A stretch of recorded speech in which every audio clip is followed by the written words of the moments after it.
What do you mean Emily will own the company? My voice was steady, but my hands clenched under the table. The elegant chandelier above the dining room cast a warm glow over the table, but the air in the room had turned ice cold. My father, Richard Caldwell, the man whose company I had saved from ruin, barely glanced up from his plate as he continued cutting into his steak. "Lauren, let's be realistic," he sighed, like he was explaining something simple to a child. "You're great at technical things, but leadership? That's not your strength. We need someone with presence, someone who commands respect. Your sister is the best choice." Emily, sitting across from me in her designer dress, sipped her wine with a small, knowing smile. She hadn't lifted a single finger to help when Caldwell Enterprises was drowning in debt. But now, with the company turning record-breaking profits, she was being handed everything. "I developed the software that saved this company." My voice was sharper now, cutting through the clinking of silverware. "Without it, you wouldn't even have a company to pass down." Dad chuckled, as if my words were amusing. Then he reached into his pocket, pulled out his wallet, and tossed a crumpled bill onto the table. "For your effort." I stared at the $50 bill lying between my plate and my untouched wine glass. $50. For the years I had spent working late nights, writing code until my eyes burned. For the countless sleepless weeks I'd spent analyzing financial losses, designing a system that would not only pull us out of bankruptcy but launch us to the top of the industry. $50 for the innovation that had turned Caldwell Enterprises from a dying relic into a $300 million powerhouse. Mom shifted uncomfortably in her seat, casting a glance at me, but she said nothing. No one did. I looked at my father, the man I had idolized growing up, the man I had worked my entire life to make proud. And in that moment, I realized something. It was never about merit. It was never about effort, or success, or even loyalty. It was about control. "I see." My voice came out quieter than I expected. I picked up the $50 bill, turned it over in my fingers, and then calmly folded it into my napkin. Then I stood. "Lauren, don't be dramatic," Dad scoffed, waving his hand dismissively. I smiled. "I'm not being dramatic. I'm just excusing myself. Clearly, my role in this family is nothing more than a background character, so I'll remove myself from the scene." Emily let out a soft chuckle, barely hiding her amusement. "Lauren," Mom started, but I was already walking out of the dining room, my heels clicking against the marble floor. I didn't slam the door. I didn't yell or demand fairness. I simply left. The next morning, I arrived at work early, as always. The office had changed over the past year. Just a year ago, the atmosphere had been suffocating. Employees whispering about layoffs, department heads quitting before the company could collapse. Now, it was thriving. My software had revolutionized the logistics industry, automating processes that used to take weeks into mere minutes. We had expanded globally, securing deals with top clients. But today, something felt different. As I walked through the lobby, I noticed a few nervous glances exchanged between employees. Conversations hushed when I passed. I reached my office, only to find the door already open. Inside, my desk had been emptied. My computer was gone. The nameplate that had once read, "Lauren Caldwell, CTO," was missing. Sitting in my chair, comfortably flipping through some documents, was Emily. She glanced up with a bright, artificial smile. "Oh, good morning, Lauren. Didn't Dad tell you? I'll be moving into this office. You'll be reporting to me now." I felt my stomach drop, but my expression didn't waver. "What's my position?" My voice was steady. Emily tilted her head as if considering. Then she shrugged. "We'll figure something out. Maybe something in IT support?" IT support. In my own company. In the company I had saved. She smirked. "Dad suggested you take some time off, actually. Relax. Maybe work on some hobby projects. But don't worry, you'll still be part of the company. In some capacity." I took a slow breath, my heartbeat hammering in my ears. They wanted me out. After everything I had done, after every sacrifice, every late night, every solution I had created to keep this company alive, they were discarding me like an afterthought, like I was worth $50. I stared at my sister, then at the company logo on the glass walls outside my office. Caldwell Enterprises, a name that once meant family, loyalty, and legacy. Now it only meant betrayal. But I didn't argue. I didn't protest. I simply nodded. Understood. Then I turned and walked out. They thought they had won. They thought I would disappear quietly. They had no idea what was coming next. I walked out of the office with my head high, my pulse steady. They thought they had buried me. They thought I would disappear, accept whatever scraps they tossed my way, maybe even beg to stay. But as I stepped into the elevator and the doors slid shut, a single thought burned in my mind. Watch me. The first thing I did was vanish. Not literally. I still showed up to work the next morning, still sat at the tiny desk they had assigned me in the farthest corner of the building, surrounded by interns who didn't yet realize who I was. But I didn't fight back. I didn't argue. I watched. And in less than a week, I saw exactly what was happening. Emily was in way over her head. She had no idea how to run a company, let alone one that had just scaled into a multi-million-dollar empire. She spent her days in endless meetings, making decisions based on instinct instead of actual data. She dismissed department heads who tried to advise her, replacing them with her friends, people whose only qualification was knowing which wine paired best with which cheese. The company wasn't just vulnerable, it was on the brink of collapse again, and I had built everything they were now destroying. That's when I made my decision. If they didn't want me at Caldwell Enterprises, I would build something bigger. Late one evening, long after most employees had gone home, I sat in a coffee shop across from three of the smartest, most capable people I had ever worked with. Jake, our former CFO. The man who had balanced the books when the company was drowning in red, who knew every financial loophole like the back of his hand. Maya, the best data analyst in the business. She had practically built our customer profiling system from scratch. David, our lead engineer. The only person who knew my software as well as I did, because we had coded most of it together at 3 a.m., running on caffeine and pure desperation. All three had quietly resigned within the past month. They weren't idiots. They had seen the writing on the wall. Lauren, Jake leaned forward, his expression serious. What's the play here? I looked at them, then pulled out a folder. Inside was everything I had been working on in secret. We're building something new, I said simply. I didn't need to convince them. They were in. There was one thing Emily and my father had overlooked. The software. Yes, it was under Caldwell Enterprises' name. Yes, they technically owned the rights to it, but I had written the original code long before I ever implemented it into the company. In the newest version, the one with the most advanced features, I had never uploaded it to their servers. It was still mine. I spent the next month working in silence, refining it, improving it, making it stronger, faster. Then I pitched it.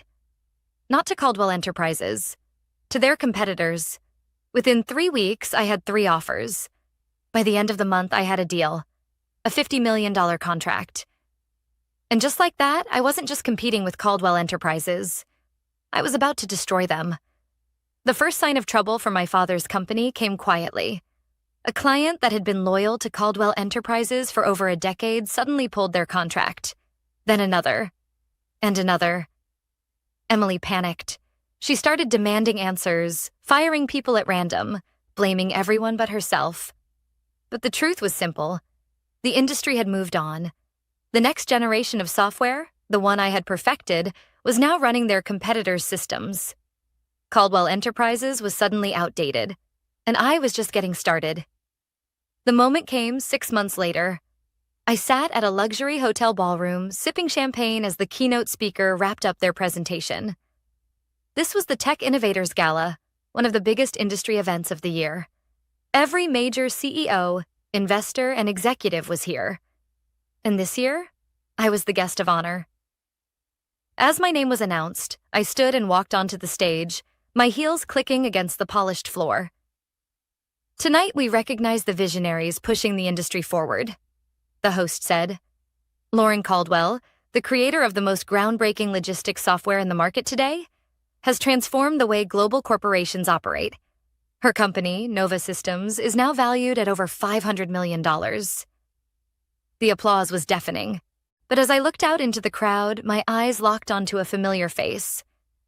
My father, sitting in the back next to Emily. Their company was on the edge of bankruptcy again, and they both knew it. I smiled, not out of spite, not out of revenge, but because I had finally learned the lesson they had tried so hard to teach me. I didn't need their validation. I had won on my own terms. And this time, there was nothing they could do to stop me. It had been exactly 1 year since that humiliating dinner. 1 year since my father tossed a crumpled $50 bill onto the table and told me I wasn't good enough. 1 year since my sister smirked at me, knowing she was being handed something she had never worked for. 1 year since I walked away without a fight, only to win the war. Now, as I sat at the head of the Nova Systems conference table, reviewing our latest quarterly report, I could barely suppress a smile. Revenue, $320 million. Market share, 48% and climbing. Caldwell Enterprises?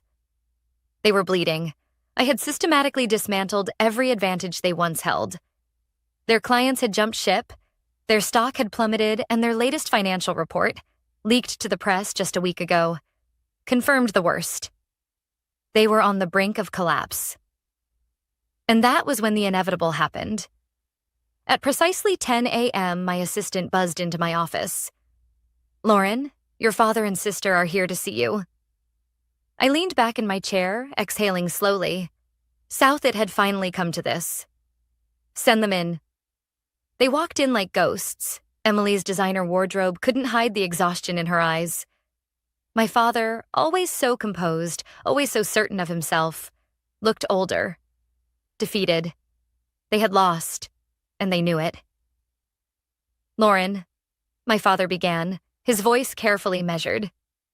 "We need to talk." I gestured to the chairs in front of my desk.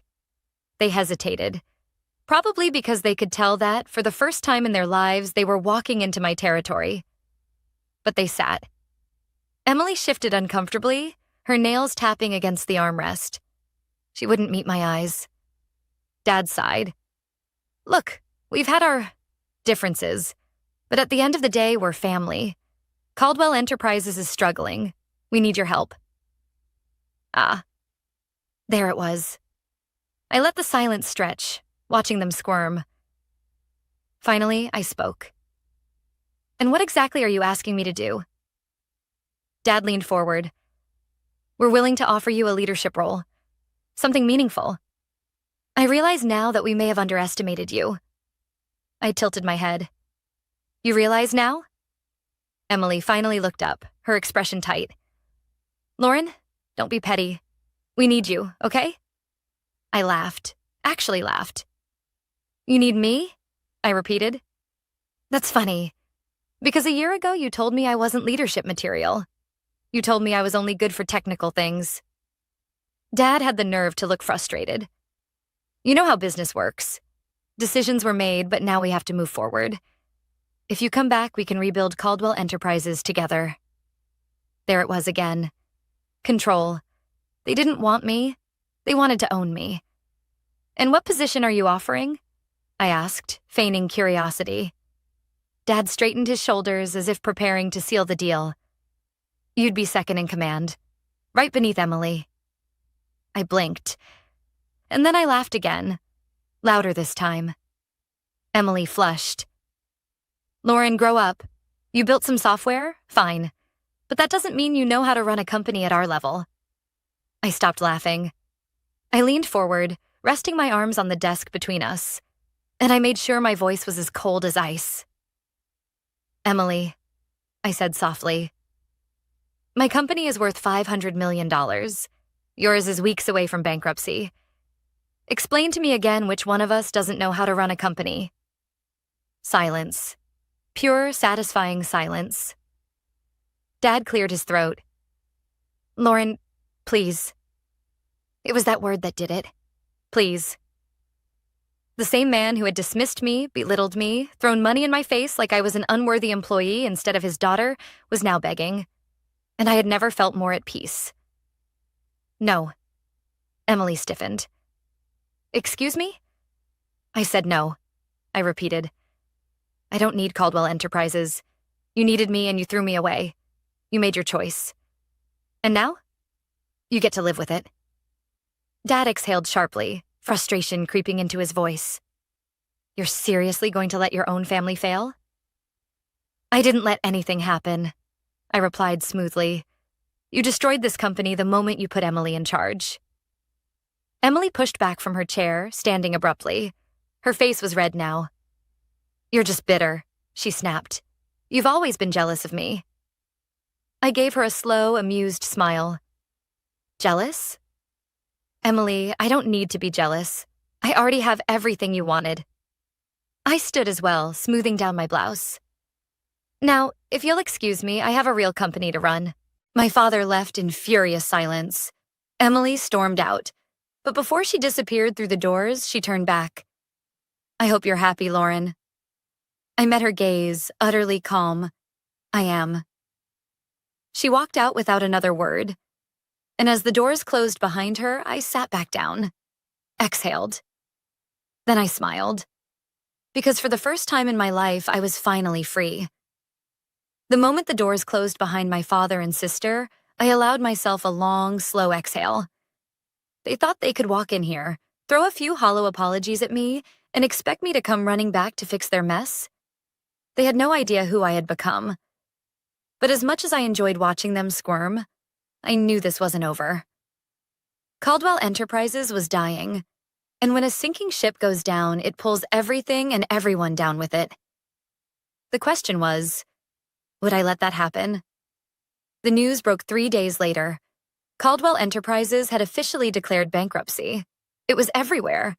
Business magazines, online forums, even national headlines. Former industry giant Caldwell Enterprises collapses overnight. Poor leadership decisions sink a $300 million company. How greed and family politics killed Caldwell Enterprises. And the best part? Every article credited the company's former success to me. They all pointed out the obvious. The only reason Caldwell Enterprises had survived its first near collapse was because of the software I had built. And once I was gone, it was only a matter of time. I was in a meeting when my assistant, Claire, knocked on my office door. Lauren, you might want to see this. She handed me a printed document. I scanned it quickly, my lips curving into a small smirk as I reached the last paragraph. Caldwell Enterprises was being liquidated. Everything was up for sale. The headquarters building, the remaining assets, even the Caldwell name itself. Dad was desperate. He had over-leveraged the company, taken out loans in a desperate bid to save it. And now? The banks were seizing everything, and I could buy it. The poetic justice was almost too perfect. That evening, as I sat in my penthouse apartment overlooking the city, I thought about what I wanted. I had spent so much time proving myself, so much energy fighting against the people who had dismissed me, betrayed me, belittled me. And now? I had already won. Did I really need to crush them further? I thought back to that night, 1 year ago, when my father had tossed $50 onto the table like it was a tip for a waitress. Like I was worth nothing. And just like that, my decision became crystal clear. I made my move the next morning. I didn't go through an investment firm. I didn't use a third party. I wanted them to know exactly who was taking everything from them. So I called the bankruptcy attorney handling Caldwell's liquidation myself. I'd like to place a direct bid on all Caldwell Enterprises assets, I said, including the name. The attorney hesitated. Ms. Caldwell, do you understand what that would mean? I smiled. I understand perfectly. A week later, I was sitting in the very same boardroom my father had once ruled over like a king. Only this time, I was the one holding the crown. The paperwork was spread out before me, a sleek black and gold pen resting on top of the final contract. With a single signature, Caldwell Enterprises would belong to me. The empire my father had built, the one he refused to let me lead, was now mine. Emily and Dad sat across from me, both of them ashen-faced. Dad looked like he had aged another 10 years in the past week. Emily wouldn't even make eye contact. "I still can't believe you're doing this," she muttered. I raised an eyebrow. "Doing what? Buying a failed company? Acquiring a name that no longer holds any value?" She scowled.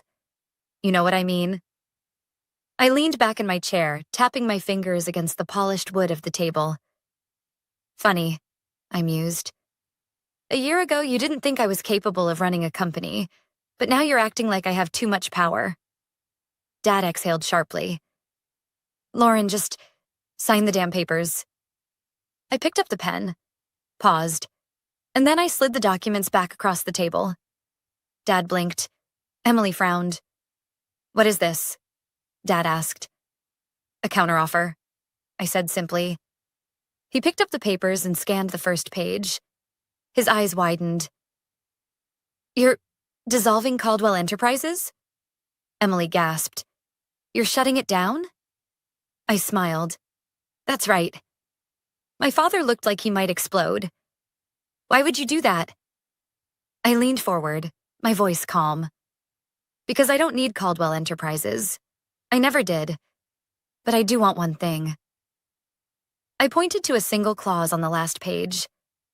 Dad followed my finger, and his breath caught. Emily snatched the document and read it aloud, her voice shaking. "All remaining rights to the Caldwell name, patents, and intellectual property will be absorbed by Nova Systems and permanently retired." She looked up at me furious. "You're not just buying it, you're erasing it." I met her gaze, unwavering. Yes. Caldwell Enterprises would never exist again. The name would never be rebuilt. The company would never be resurrected. It would simply disappear, just like they had tried to make me disappear. Dad clenched his jaw. "You're just doing this to get back at us." "No," I corrected. "I'm doing this because some things deserve to die." I picked up the pen again. This time, I signed. And just like that, it was over. The Caldwell era was gone. And in its place, Nova Systems soared. With no competition from my father's failed empire, we expanded rapidly, securing exclusive contracts that once belonged to Caldwell Enterprises. Their legacy had been erased. Mine had only just begun. 3 months later, I received a letter. No return address. Just a simple handwritten note inside. "Lauren, I don't expect forgiveness. But I hope one day you'll understand. Dad." I stared at it for a long moment. Then I tossed it into the fireplace. And as the flames consumed the last remnant of Caldwell Enterprises, I smiled. Because I had finally, completely, and utterly won. 3 months had passed since I erased Caldwell Enterprises from existence. 3 months since I signed that final document, ensuring the name would never rise again. 3 months since my father and sister walked out of that boardroom with nothing. And yet, for the first time since this all began, I felt peace. Nova Systems was thriving. With no competition from Caldwell Enterprises, we had expanded aggressively, securing every major client that had once been my father's pride. Revenue, $500 million. Market dominance, 62%. Status, undisputed leader in the industry. But numbers weren't what satisfied me the most. What satisfied me was walking through my office every morning and seeing a company built on merit. Seeing employees who were here because of skill, not nepotism. Seeing a company that I had built without needing my family's approval. But as much as I wanted to move forward, the past had a funny way of lingering. Especially when I got the invitation. It arrived in an unmarked envelope. A simple cream-colored card with elegant gold lettering. The Caldwell Family Annual Gala. I had forgotten all about it. Every year, for as long as I could remember, my parents hosted the most exclusive event in the industry. Back when they still had power. This year, my father wasn't hosting it. Someone else had taken over. Someone who bought their mansion at auction after the bankruptcy. The invitation was nothing more than a formality. No doubt whoever was running it now had no idea about the history between me and the Caldwells. It was an accident that I even received one. But instead of throwing it away, I made a decision. I was going, not to prove anything, not for revenge, but to end this story once and for all. The night of the gala, I arrived in a sleek, custom-tailored black gown, stepping out of my car with the quiet confidence of a woman who had nothing left to prove. The event was as extravagant as I remembered. Glittering chandeliers, elegant music, and a sea of wealthy elites sipping champagne like they still controlled the world. Except this time, I was the most powerful person in the room, and they all knew it. Whispers followed me as I made my way inside. Is that Lauren Caldwell? No, she runs Nova Systems now. Didn't she destroy her father's company? I ignored them. I wasn't here for them. I was here for one thing. And then I saw them. My father and sister. They weren't the center of attention anymore. They weren't surrounded by powerful executives discussing million-dollar deals. Instead, they were off to the side, a shadow of what they used to be. My father looked smaller than I remembered. His once commanding presence had faded, replaced by something I had never seen in him before. Regret. Emily, on the other hand? She still held herself high, but I could see the cracks in her mask, the way her fingers clenched around the stem of her champagne glass, the way her eyes darted toward me, then away. For the first time in our lives, I was the one with power, and they both knew it. I walked toward them, my heels clicking against the polished floor. Emily stiffened. My father turned, and for a split second, I saw something flicker in his eyes. Not anger, not resentment. Just defeat. Lauren, he said, his voice quieter than I'd ever heard it. I tilted my head slightly. Dad. A long silence stretched between us. Then, he sighed. I suppose this is the part where you gloat. I smiled slightly. No, Dad. This is the part where I say goodbye. Emily blinked. What? I didn't come here to throw this in your faces, I continued. I didn't come to remind you of everything you lost. Because frankly, that's not my concern anymore. I set my drink down on a passing tray and met my father's eyes one last time. For years, I spent my life trying to earn your approval, trying to prove I was good enough. I exhaled slowly. But I don't need that anymore. I turned to Emily. And I don't hate you. I never did. I just pity you. Her face tightened. Because unlike you, I didn't need to steal power, I said. I built my own. Her lips parted slightly, but no words came out. For the first time, she had nothing to say. I gave them both one last look. Then I walked away. Not out of anger, not out of revenge, but because for the first time in my life, I was free. I left the gala without looking back, without the need to prove anything, because this was never about revenge. This was about becoming who I was meant to be. And as I stepped into my car, heading back to a company, a legacy, a future that was completely my own, I smiled. Because this wasn't the end of my story. It was just the beginning.